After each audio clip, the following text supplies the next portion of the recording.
Alô, muito bem-vindos, amigos.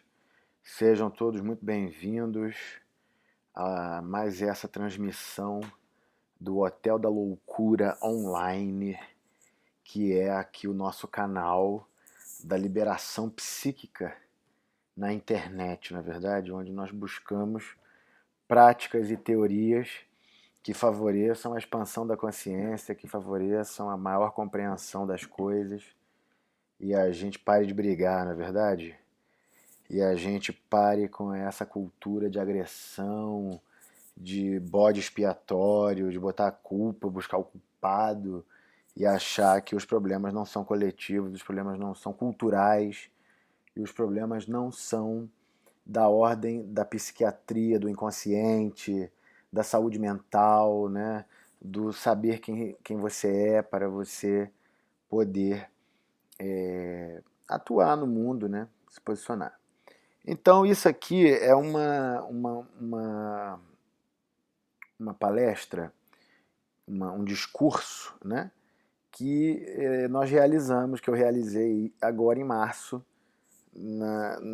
no grande experimento que nós realizamos durante a Teatroclínica, com grande maravilha, com grande sucesso. E isso é o segundo curso de Arte e Saúde Mental, e nós vamos iniciar agora o terceiro curso, sendo que o terceiro curso vai durar 4 meses. E nós estamos muito otimistas, porque o objetivo desse curso é fundamentalmente mostrar que tem experiência, né? Que tem experiência do que nós estamos falando, que vários autores importantes, como estão aparecendo aqui o Prinzhorn, o Taumaturgo César, o Cunningham Dax, a Nise da Silveira, o John Perry, o Lula Vanderlei, o Jacques Arpin, todos, né, psiquiatras contemporâneos. Nós podemos citar ainda o professor Frederick Hickley na Jamaica, a professora Jasmine Gusler em Montreal, aqui na McGill, o professor Lawrence Kiermaier também aqui em Montreal, na McGill, e mais, né? Poderíamos citar mais outros psiquiatras importantes no mundo hoje que estão vivos, trabalhando, produzindo, sustentando métodos, práticas, visões que nós acreditamos serem visões importantes para a promoção da saúde mental comunitária. Que a gente consiga aproveitar dessas experiências da arte, da psiquiatria, da cultura, da psiquiatria transcultural, da antropologia da saúde mental, né, da antropologia da psiquiatria, para delinear, né, princípios, para delinear princípios reprodutíveis, né, ideias-chave e práticas-chave que nos ajudem a frente ao desafio do paciente, ao desafio da comunidade enlouquecida, o desafio da família enlouquecida, o desafio da cidade, do país enlouquecido que nós somos capazes de recuperar, né, experiências que foram úteis antes e serão úteis agora, né, porque a questão é justamente recuperar, né, a eficácia dessas práticas. Então, esses autores nós estamos trabalhando, esse é produto da minha tese de doutoramento aqui, né, em psiquiatria transcultural. São os autores que eu discuto na minha tese, que eu listo na minha tese, são todos médicos, né? São todos artistas também, são médicos artistas, são todos pessoas de grande inteligência, de grande sensibilidade, que se recusaram a seguir os nazismos, os fascismos, os eletrochoques, né? A camisa de força química, que cada pessoa, cada Fausto tem a sua oferta, não é isso? Então a gente acha que esses 7 nomes tem outros, é porque aqui é a versão de 2018, agora, em março de 2018, agora em agosto de 2018 nós já vamos abordar mais experiências, porque não para, né? O conhecimento não para, o que para é o ego humano, o conhecimento não para, é eterno, ele muda o tempo inteiro, e expande, se transforma, né? E também sempre essa reflexão que a gente gosta de fazer, que é a necessidade de não inventar a pólvora, entende? Não precisa inventar a pólvora. Se tentar inventar a pólvora, a gente acaba atrapalhando, né? Acaba estragando o que funciona, estragando o que pode dar certo. Então, sempre buscar conhecer as experiências anteriores, as experiências ancestrais, né? E a primeira experiência ancestral é realmente do Dr. Hans Prinzhorn.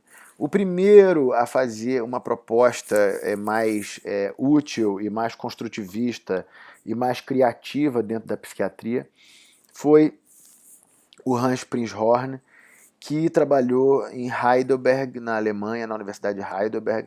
Ele foi contratado como um psiquiatra com qualificação artística, era crítico de arte, era músico, era cantor, era poeta, era uma pessoa de muito talento, realmente, uma pessoa de muita luz, e ele conseguiu trabalhar, né, durante alguns anos, né, nessa hospital psiquiátrico da Universidade de Heidelberg, onde tinha uma crescente coleção de pinturas de pacientes, né, psicóticos crônicos, esquizofrênicos, a mesma população que a doutora Nise vai trabalhar depois, e ele começa a estudar essa coleção e começa a analisar esses quadros segundo a ótica da crítica de arte, não sobre a ótica patológica da medicina, nem a lógica mórbida da psiquiatria, que é a coisa do Lombroso, né, que diz que degeneração, que a arte degenera, não sei o que, o nazismo. Inclusive ele vai morrer no ano em que Hitler sobe ao poder. Dizem que é por uma...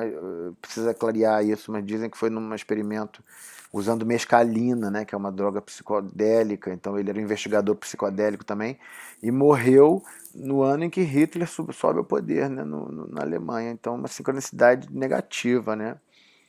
E ele também falava isso, que o psiquiatra que não tiver a terminologia da arte não vai conseguir penetrar no delírio do paciente. E a doutora Nise leu ele, ela cita o Prinzhorn continuamente.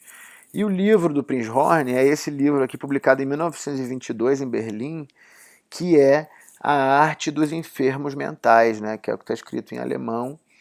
E é um livro realmente excepcional, genial, porque ele faz considerações de ordem filosófica, ele faz considerações de ordem biológica, ele faz considerações de ordem psicopatológica, né? Ele usa a análise das imagens como demonstração, né, de complexos psíquicos e de como esses complexos psíquicos se movimentam e como que isso aparece na doença mental.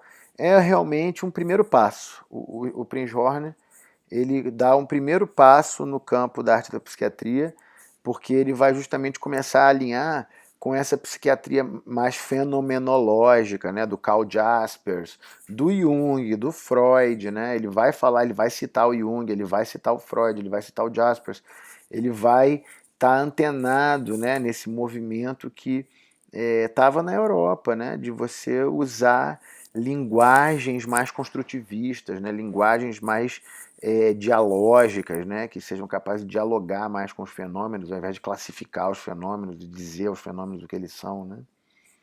Então, a arte dos enfermos mentais. E o Prinzhorn, ele faz uma coisa que a doutora Nise também vai fazer, e que eu acho que é uma coisa... E eu fiz também, que eu tenho meus mestres, né? Os meus mestres pacientes, né? Então ele vai começar a mostrar os mestres pacientes, né? Ele vai começar a mostrar esquizofrênicos de grande talento artístico, né? Imagens de excepcional qualidade estética, né? Revelando subjetividades complexas, né? Pessoas com padrões, né? Com padrões sutis, padrões complexos, simbolismo, né? E o Prinzhorn também vai fazer outra coisa que é muito acertada, que é a ideia de fazer a psiquiatria a partir das imagens e a partir da leitura das imagens, mas sem uma classificação né, definitiva dessas imagens. Ao contrário, são modelos dinâmicos e cada imagem tem o seu próprio dinamismo, tem a sua própria improvisação, a sua própria construção, e isso é uma coisa que o Mário Pedrosa também vai instruir a Nise, que é a perspectiva da arte moderna, que é a perspectiva da arte construtivista, do construtivismo russo, do Wassily Kandinsky, né, que vai justamente entender a arte como uma exploração do inconsciente, uma exploração da espiritualidade, né, o espiritual da arte, como diz o Wassily Kandinsky, 1914, que também é citado por Prinzhorn. Né, então tudo isso vai dar uma leitura das imagens que é o que nós chamamos de uma leitura espiritual, de uma leitura sensível, de uma leitura emocional, né? Entender, né, que as imagens são o conjunto das emoções e que a arte que se comunica pelas imagens é uma expressão das emoções. E como, né, o outro autor para nós importante, que é o Goethe, ele vai dizer: a visão do mal desperta o mal, a visão do bem desperta o bem. Né? Então agora, na Lila, na peça, né? Então na hora agora que você viu o bem, você desperta o bem. Então reformular as imagens é despertar o bem, é despertar o mal. E o Prinzhorn, ele falava disso, ele falava do fetichismo. Né? O Prinzhorn, para mim, deu a definição melhor de demônio, né?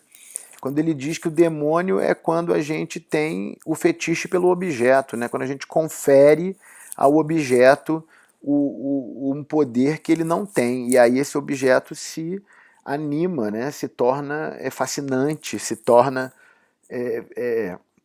objeto de desejo, de disputa, né? E isso acaba levando à loucura, né? Então é o demônio, o Prinzhorn fala disso. Então é uma figura indispensável, o Prinzhorn. Sem ele, nós não estaríamos aqui, a Nise não teria feito o que ela fez. E outra coisa que ele fez também é essa coisa que ele vai justamente publicar o trabalho dos mestres artistas, né, que ele trabalhou, Karl Brendel, August Klotz, Peter Mogg. Infelizmente, todos foram assassinados pelos nazistas. Os nazistas mandaram essa gente toda para... Esses artistas poderosos, né, da coleção Prinzhorn foram todos para a Câmara de Gás. E isso é até hoje um debate polêmico. Prinzhorn já não estava mais lá, já tinha saído. Ele sai em 1924, logo depois de publicar o livro. Ele acaba que ele trabalhou poucos anos, né? Trabalhou 3 anos, parece, na coleção. E em apenas 3 anos ele deu essa grande contribuição para a humanidade, porque para nós, sem ele, a gente não teria chegado. Acho que a Nise não teria construído o que ela fez. Ela teria tido algum atraso, porque a Nise pega. Eu vou falar da Nise mais pra frente. E aqui a gente tem o nosso pioneiro brasileiro, né? O Brasil realmente é um mistério, né, meus amigos?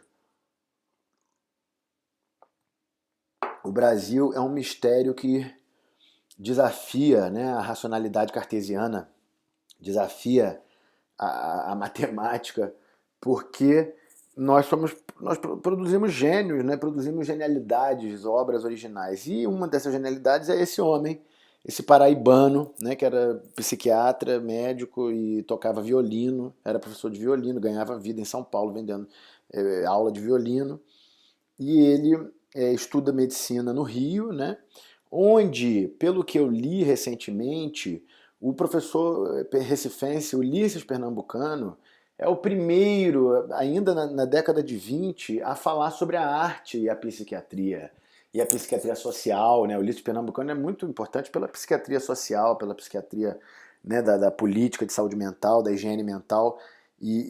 Mas eu li recentemente que provavelmente Osório César assistiu aula de Ulisses Pernambucano e ele vai passar num concurso para o Hospital do Juqueri, né? Aqui o Hospital do Juqueri, que é o hospital em Franco da Rocha, em São Paulo, que eu não visitei ainda, mas eu vou visitar, né, com prioridade aí quando estiver no Brasil. E justamente o Osório César, ele é um pioneiro porque logo depois do Prinzhorn, 7 anos depois do Prinzhorn, ele publica o livro dele, A Expressão Artística nos Alienados, que é, obviamente, uma influência, né? Já tem uma influência do Prinzhorn também aí. E o que o Osório César é interessante é que ele é correspondente do Freud, ele é de escola freudiana, e né, é um homem revolucionário, é um homem de ideias avançadas, e ele vai justamente começar uma coleção, né? Uma coleção que foi exposta recentemente, acho que uns 2 anos atrás, no Museu de Arte de São Paulo, e ele vai mostrar essa expressão, né, do paciente psiquiátrico como uma expressão rica, né, como uma expressão que permite criatividade e permite desenvolvimento. E o primeiro artigo que ele publica, na verdade, é em 1924, 2 anos após o Prinzhorn apenas. Aí provavelmente nem tinha lido o Prinzhorn, né, porque naquela época os livros circulavam muito mais, né, os artigos circulavam muito mais devagar. E ele vai justamente estudar esse caso aí, que ele vai fazer uma análise freudiana, né? De um símbolo fálico, de um símbolo de deuses antigos, deuses paleolíticos, deuses do Neolítico, né? Deuses das fases primevas da civilização, da era do aço, da era da pedra lascada. Então, ele inclusive vai aplicar que a psicologia freudiana como um exemplo de leitura, né, dessas imagens. E eu acho que ele corresponde com o Freud, ele manda esses trabalhos para o Freud responde. O Oswaldo César foi uma eminência científica. E além disso, ele era crítico de arte, ele foi casado com a Tarsila do Amaral, né, uma das grandes pintoras do modernismo brasileiro. Ele era amigo do Oswald de Andrade, ele era amigo do Mário de Andrade, ele era amigo do Flávio de Carvalho, ele levava essa gente toda para trabalhar no hospício, ele levava todos eles para dentro do hospital, era uma festa, eles faziam eventos, faziam tudo. É uma coisa incrível como o Brasil perde memória dessas coisas e como isso não se explora. Quando explora, no máximo, é o estereótipo, né? Que aí fica fazendo estereótipo das coisas e não tem ninguém prestando atenção na política pública, né? No tratamento que é dispensado a essas pessoas vulneráveis, né? Dos hospícios públicos. Como dizia a Anise, todos querem falar dos grandes artistas, mas ninguém quer falar dos pacientes psiquiátricos abandonados, grandes artistas também, abandonados dentro das instituições, das tristes instituições psiquiátricas. E lá no Juqueri, em Franco da Rocha, tinha esse artista, Aurora Cursino, Albino Braz e muitos outros. Acho que nessa foto o Albino Braz está nela. E ali o ateliê de pintura, né? Como que eles faziam toda essa movimentação incrível que aconteceu durante toda a primeira metade do século XX em São Paulo. Tem o livro do Gustavo Henrique Dionísio, que é professor de psicologia da Unifesp, e ele chama O Antídoto do Mal. E eu acho que esse livro é uma bela descrição aí do trabalho do Osório César, da Nise, da pintura e da modernidade, né, e a loucura no Brasil. E justamente o Osório César ainda vai trabalhar com o Roger Bastide, que era um grande antropólogo, né, francês, professor da Sorbonne, que morou em São Paulo, deu aula em São Paulo, e eles vão entrar por esse caminho da loucura, né, e da antropologia, da imagem. Então, nas raízes, tudo se encontra. Na antropologia, tudo se encontra, né? Então, isso é o Brasil. É o Osório César, essa grande figura, e que também ajuda a consolidar a abordagem, né, a pintura, o museu, né, ele também constrói um museu que está vivo lá até hoje, né, provavelmente também na base do milagre, né, como é o Museu da Nise. E isso, para nós, é evidência científica, é evidência clara que nos leva a avançar práticas terapêuticas, práticas de terapêutica individual, familiar e comunitária, no sentido de reproduzir essas experiências, de reproduzir a expressão dos pacientes, de reproduzir o desenvolvimento das histórias. Outra experiência que seja bem-sucedida também é o professor Eric Cunningham Dax, né, que é um professor, um grande também psiquiatra inglês, médico psiquiatra, trabalhava em hospício na Inglaterra, no interior da Inglaterra, e ele, lá pelos idos de 1940, durante a guerra, e pelos idos da década de 50, ele inicia uma coleção de arte, além de fazer grandes trabalhos em arte, em música, concertos dentro do hospital, pintura, análise dos trabalhos. Ele chegou a documentar o que a Nise documentou das lobotomias, né, de como as lobotomias desorganizam a expressão artística, né, a expressão geral do paciente.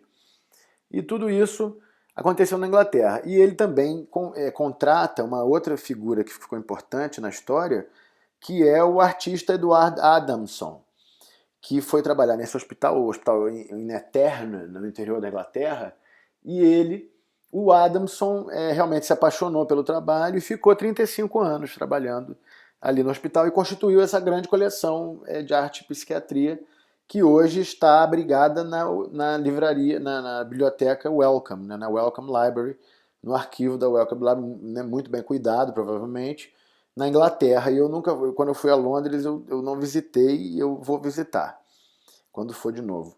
E então o Cunningham Dax já realiza esse trabalho de importância inestimável, né? Que é a fundação de um museu, o armazenamento das imagens, o estudo das imagens, o estudo dos experimentos, né, com pinturas, com música, né, com expressão. E, de fato, ele publica, em 1953, esse livro, que é uma importante referência, né, do nosso campo, sobre estudos experimentais em arte psiquiátrica, o Eric Cunningham Dax.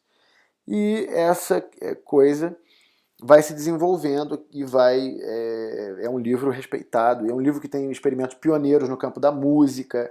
Ele relata, por exemplo, que a pré-medida Um Fauno, do Debussy, né, que é uma música maravilhosa, né, de a tarde do fauno, né, que isso induziu imagens fantasiosas, cores intensas, cores vívidas na pintura das pessoas escutando a música. Então ele mostrou que a música tem efeito sobre a pintura e a pintura tem efeito sobre o estado emocional.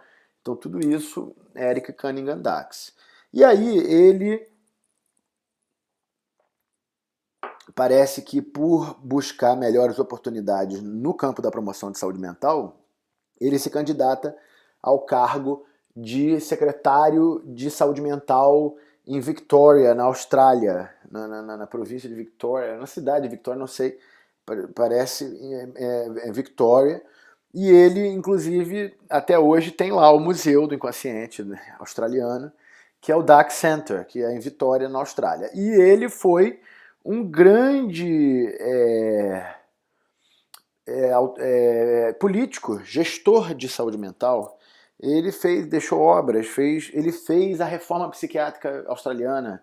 Ele publica, em 1970 e poucos, um livro chamado From the Asylum to the Community, né? Do asilo para a comunidade, onde ele justamente vai trabalhar estratégias de promoção de saúde, de arte-terapia, de estratégias culturais.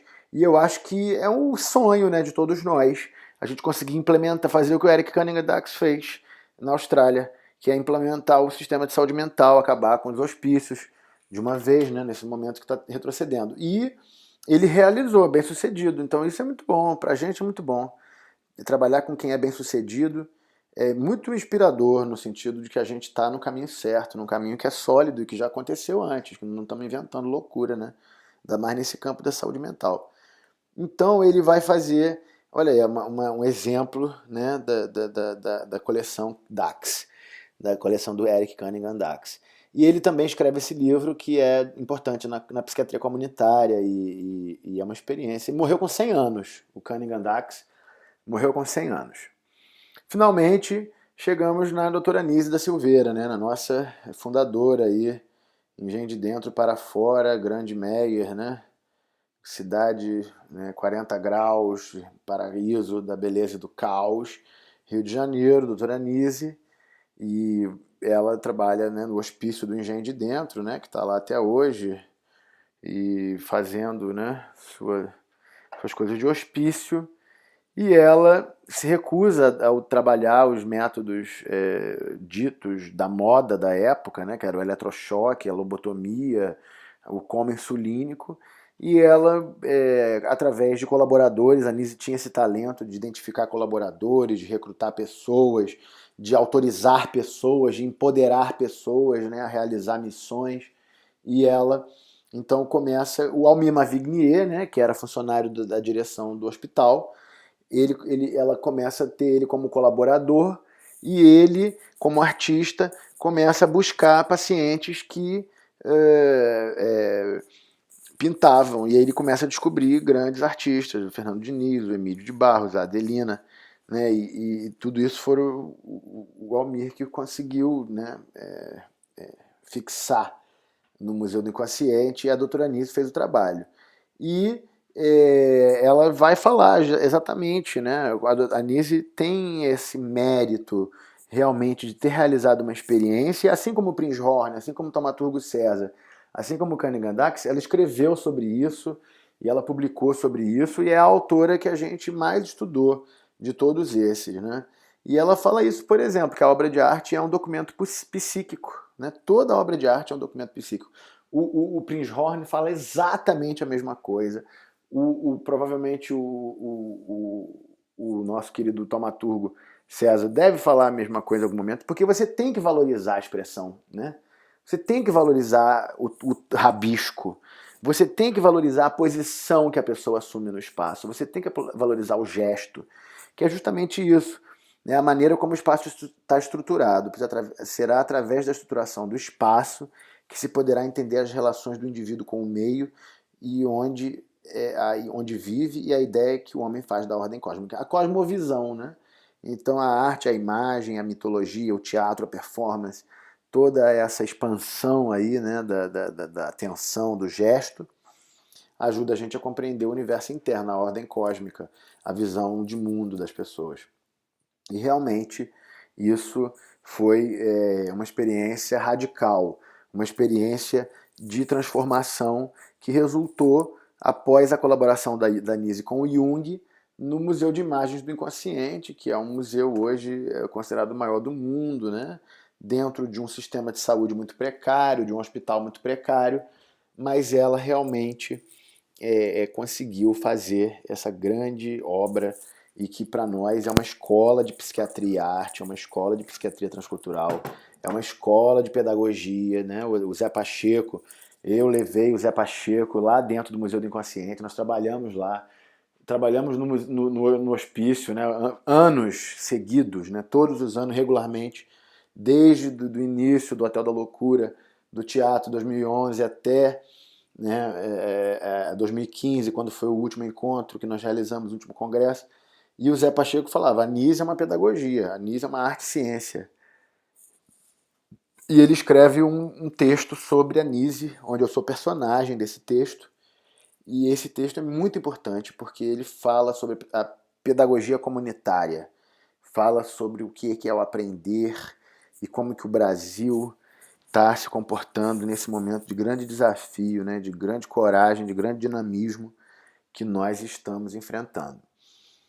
E aí a Nise mata a pau quando ela traz o Kandinsky, né? O velho Kandinsky, o grande artista, para justamente falar de como que a imagem se forma e o que é a improvisação na formação dessa imagem. Então vamos falar aqui, ó. Ele fala expressões em grande parte inconscientes, repentinamente formadas, originadas nos acontecimentos interiores, dessa forma, impressões da natureza interior. Eu as chamo de improvisações. Então tem essa questão na Nise muito séria, no Kandinsky, no Amir Haddad, no teatro popular, no Shakespeare, em todos os lugares.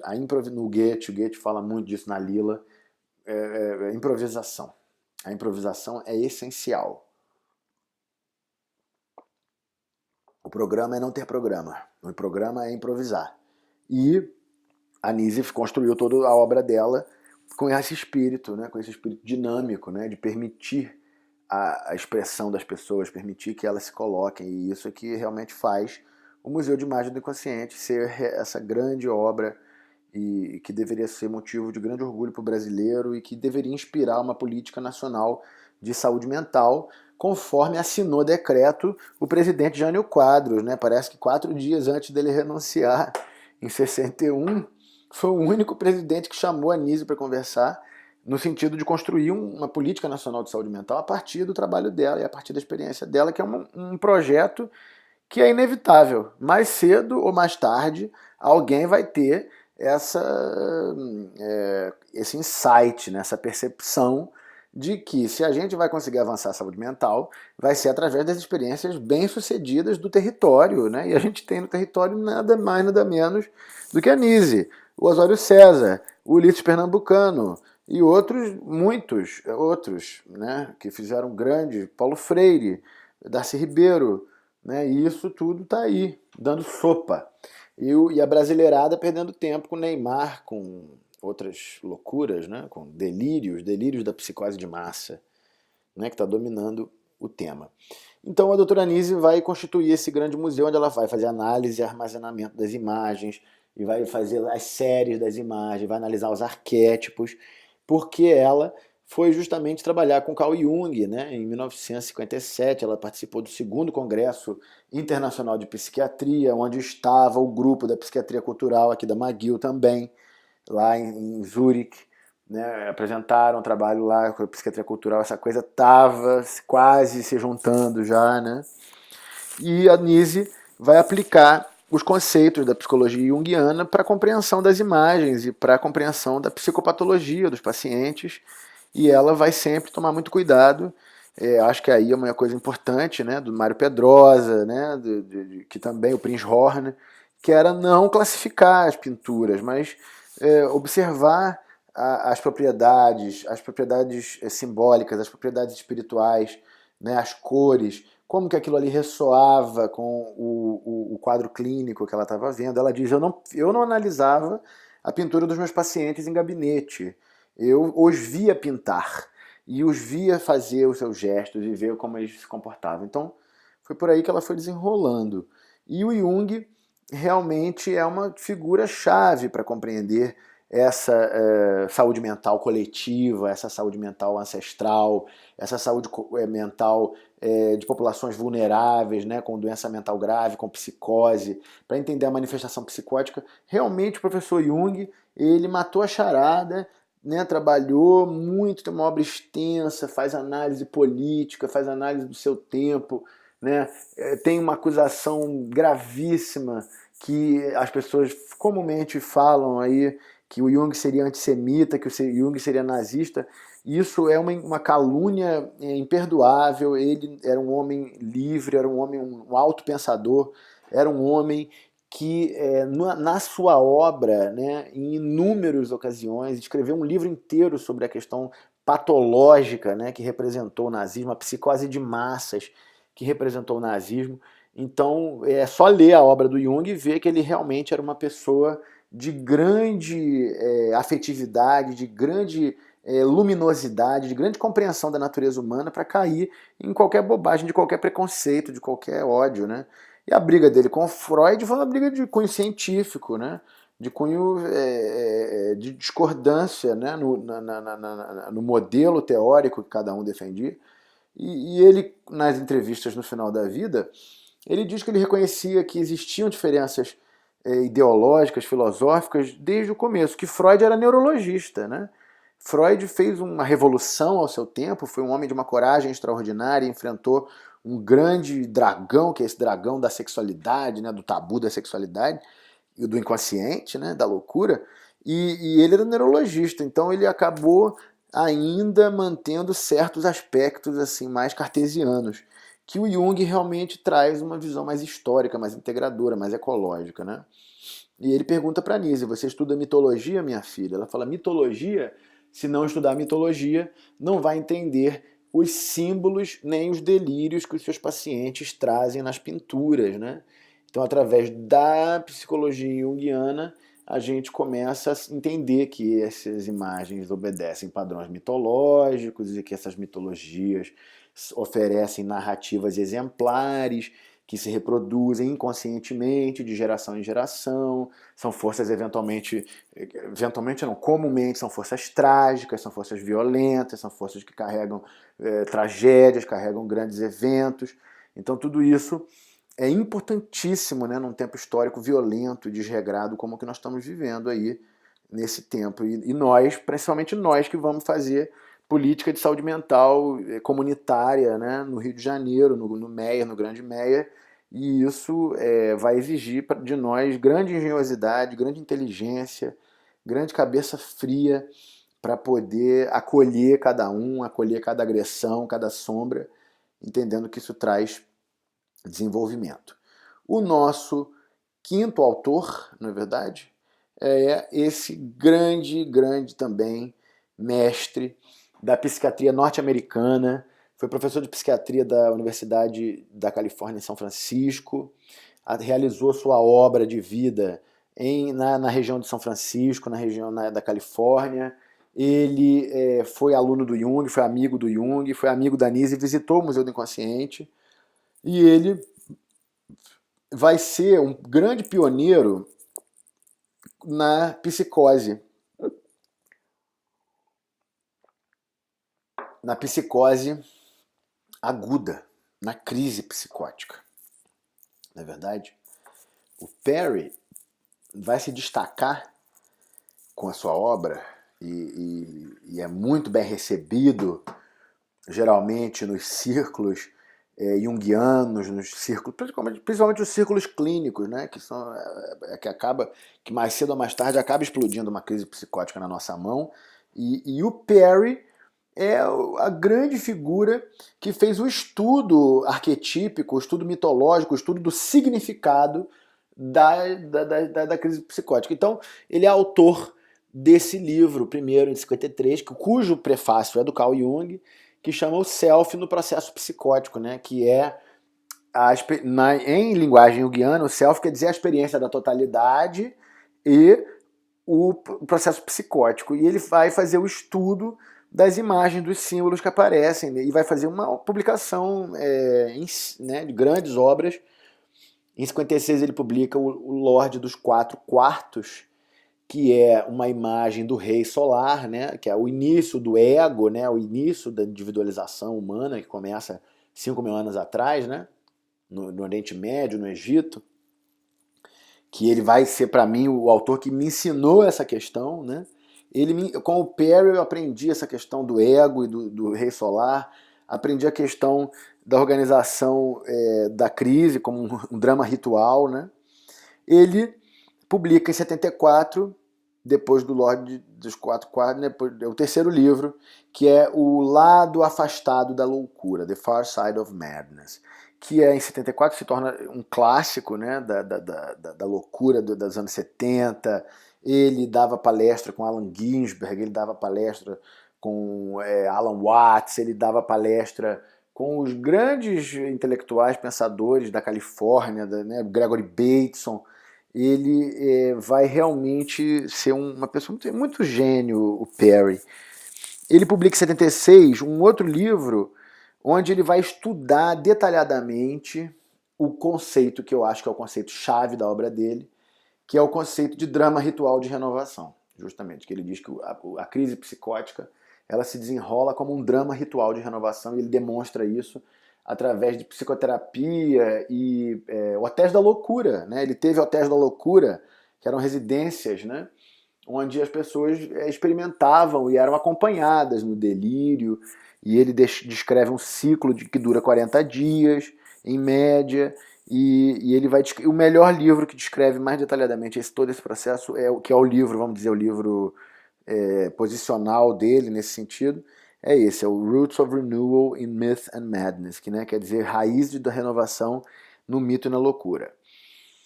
O quinto livro dele é o Coração da História, que é onde ele vai descrever a emoção e a evolução emocional humana, né? E vai falar justamente da diferenciação do ego, dos reis solares e dessa coisa dos dramas rituais. Né? E, finalmente, o último livro que ele publica, ele morre em 98 mesmo, é Desafios, né, da Mente Visionária, né? Trials of the Visionary Mind, né? Os julgamentos, né, da mente visionária, né? As provas da mente visionária, onde ele vai falar a ideia de que a crise psicótica é uma emergência espiritual, onde emergem imagens. E nós fizemos a peça das Bacantes aqui no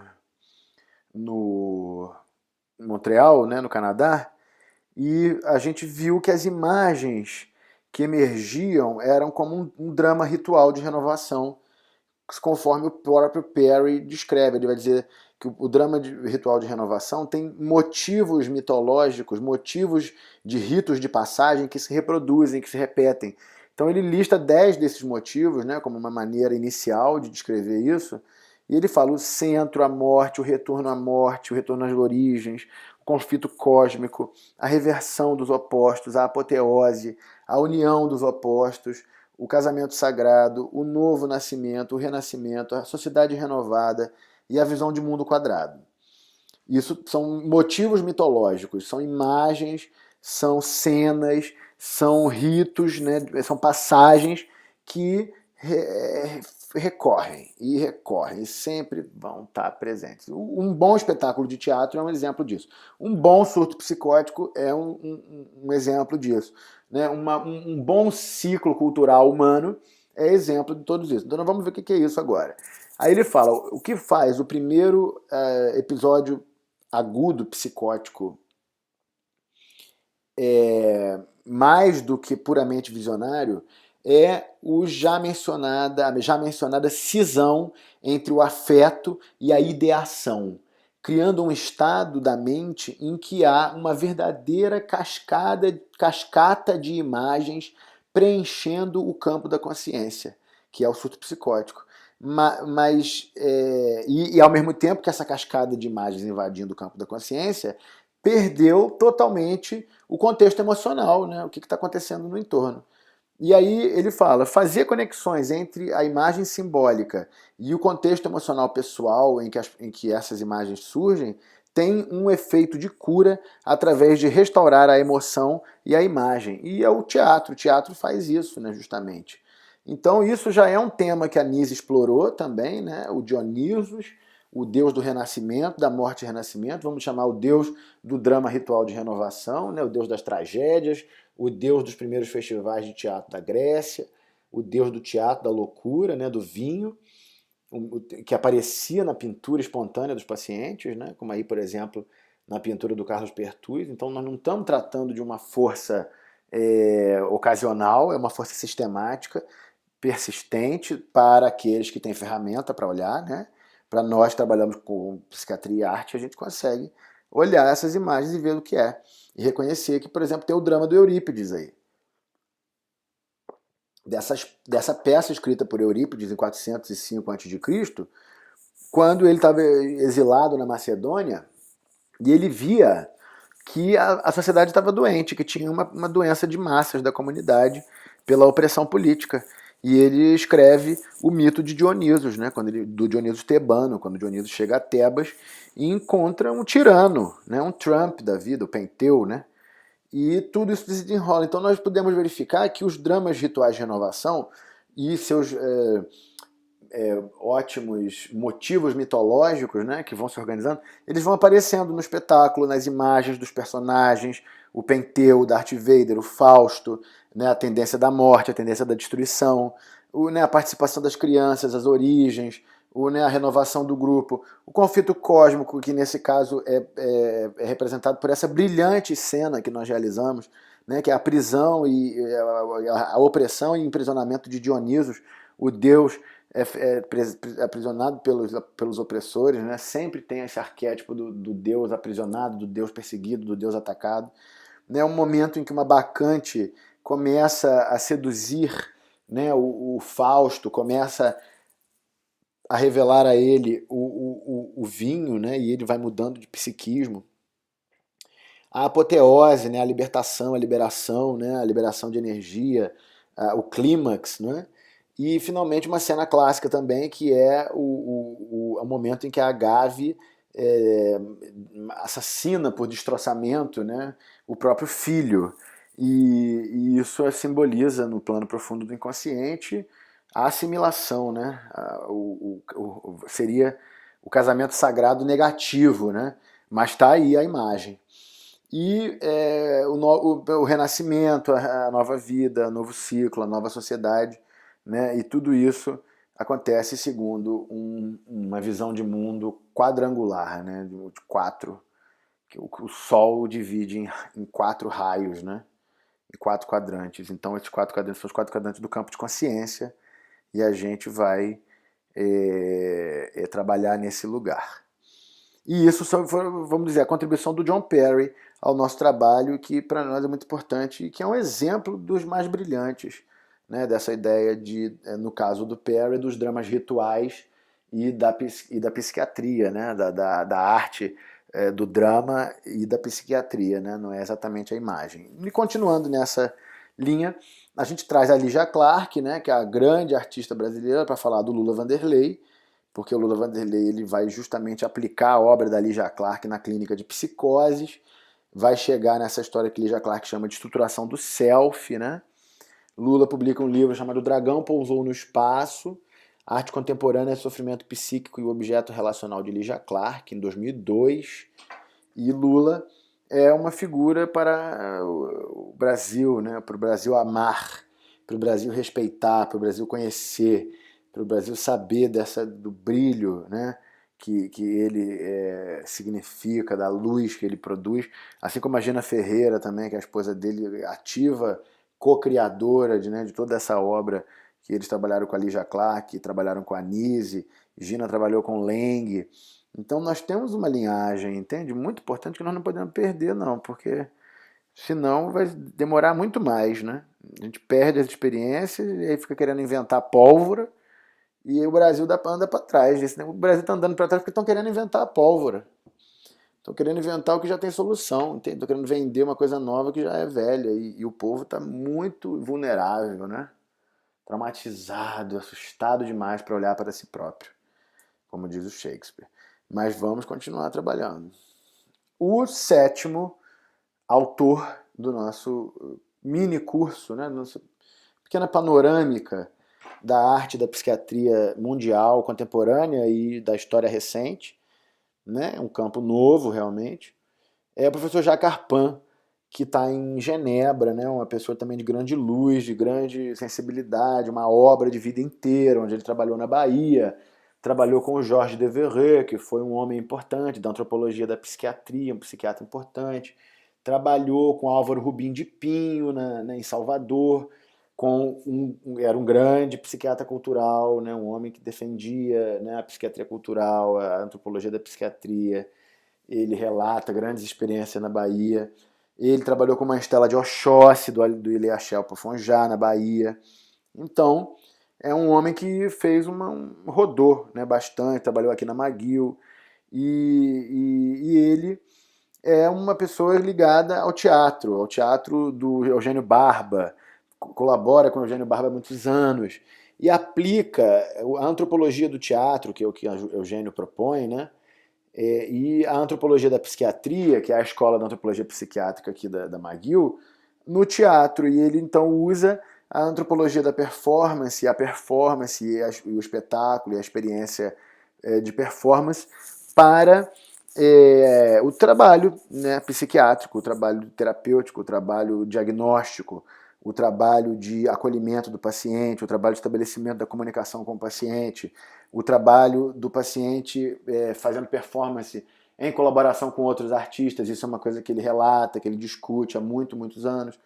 Então, o professor Jacques Arpin, eu visitei ele em Genebra em 2014 e ele é um orientador, é o meu grande orientador, ele que realmente supervisiona tudo que eu faço, e é uma alegria, um privilégio, porque ele compreende profundamente, ele me orienta, ele me ilumina, ele me ajuda, e é uma figura que nós temos que sempre ter por perto e ter ele em grande luz para que a gente possa avançar. Na clínica teatro dele, lá em Genebra, ele tem um consultório no andar de cima e o teatro no andar de baixo, e isso ele faz há 40 anos, já trabalhou em hospital público, já fez grandes experiências, e contribuiu, né, com a sua sociedade lá em Genebra,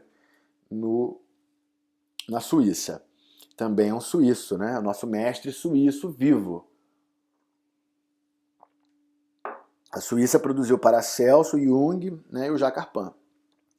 E o Jacques Arpin publica essa série de artigos, né, na Psiquiatria Transcultural, que é a revista aqui da McGill, que são os mestres de suas condições, onde é uma série de artigos muito central, importante, que mostra como é possível explorar né, a medicina, a terapêutica, o diagnóstico, a semiologia, através do teatro da performance, como isso amplia muito as nossas possibilidades terapêuticas, diagnósticas, para justamente compreender essa antropologia do movimento, a antropologia do gesto, né? Tem tudo a ver com tudo que está sendo falado, tem tudo a ver com psicoterapia, com inconsciente, né? E para nós é muito importante sair um pouco das palavras, né? As palavras são muito traiçoeiras, mentem muito, as palavras infelizmente não são entendidas como entidades sagradas que são, né?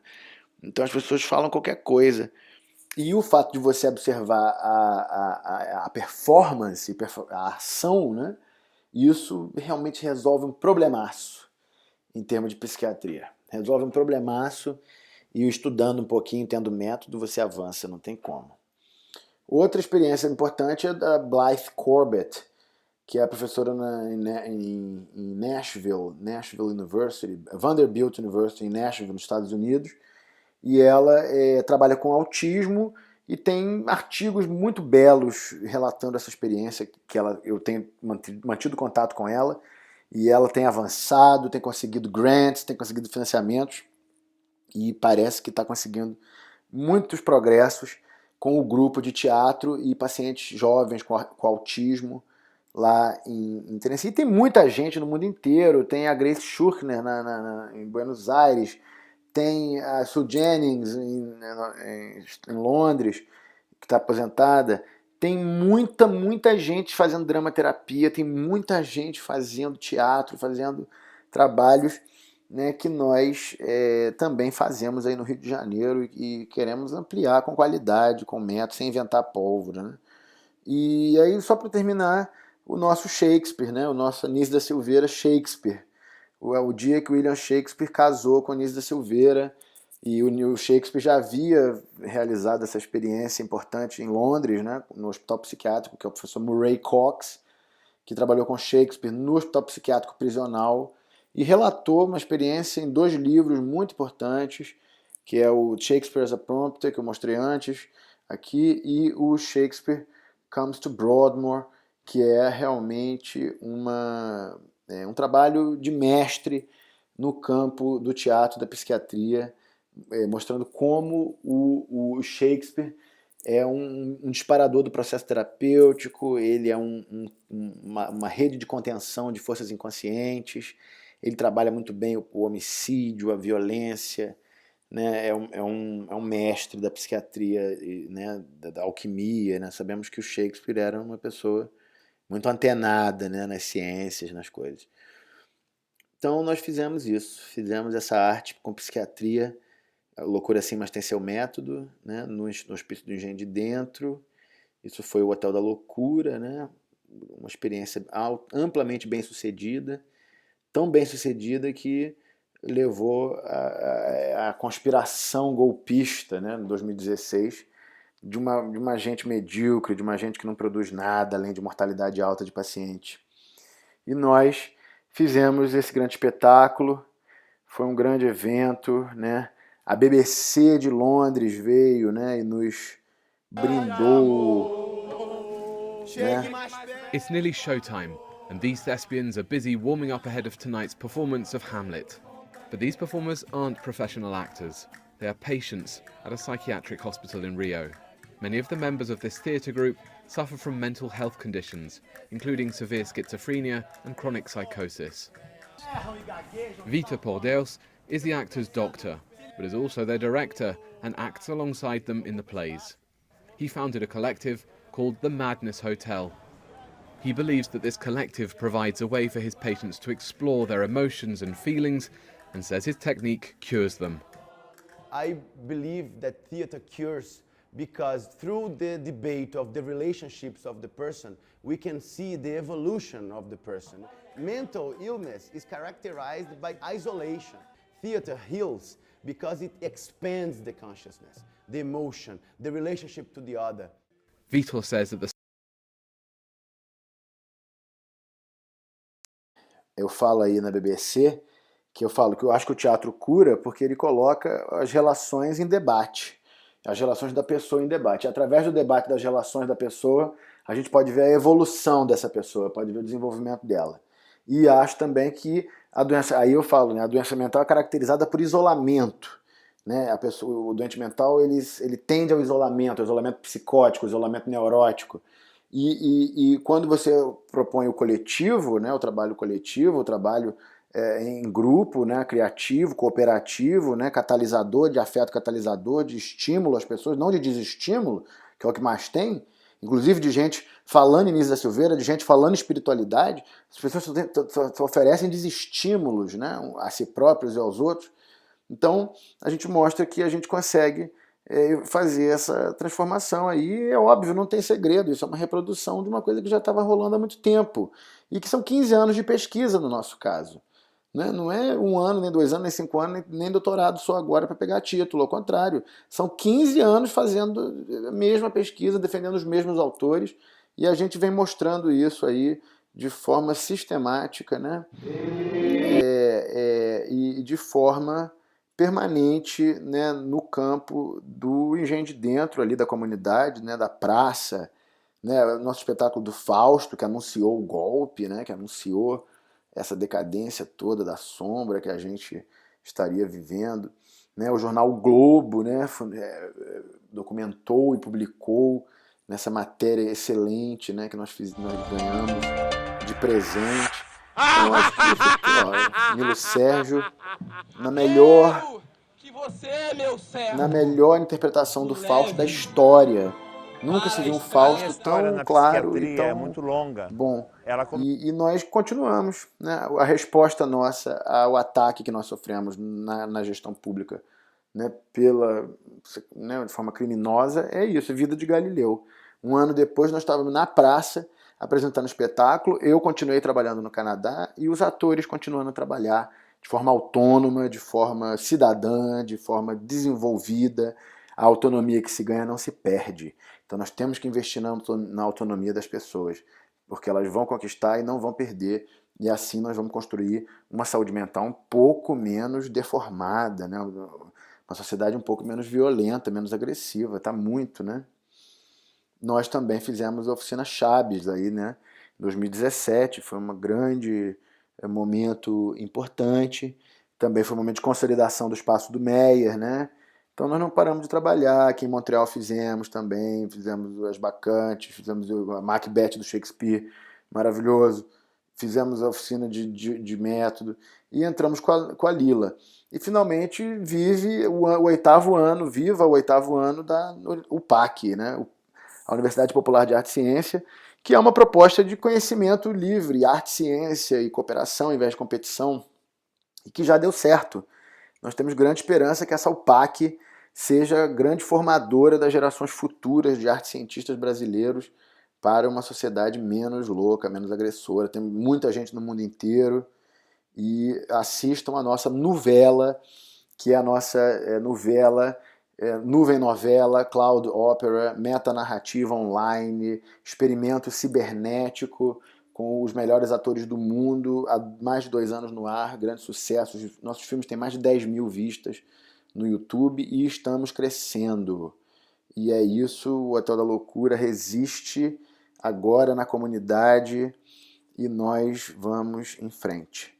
Muito obrigado e aguardo vocês no dia 27 de agosto para que nós possamos dialogar sobre isso tudo, conversar, né? Bater papo, né? Cooperar, fazer coisa junto, né?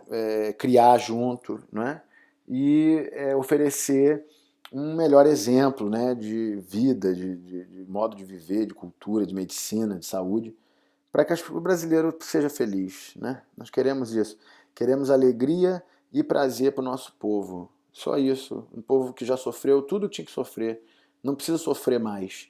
E nós que amamos o Brasil, que viemos do Brasil, nos cabe agora reclamar a nossa ciência, reclamar a nossa arte, reclamar a nossa construção ideológica, cultural, para que a gente não fique na mão dos vampiros, né? E tenha a tão sonhada autonomia. Tá bom? Muito obrigado e boa noite para todos. Boa noite, bom dia ou boa tarde, dependendo da hora que você estiver assistindo. E qualquer coisa, upac.com.br, contato @upac. Muito obrigado.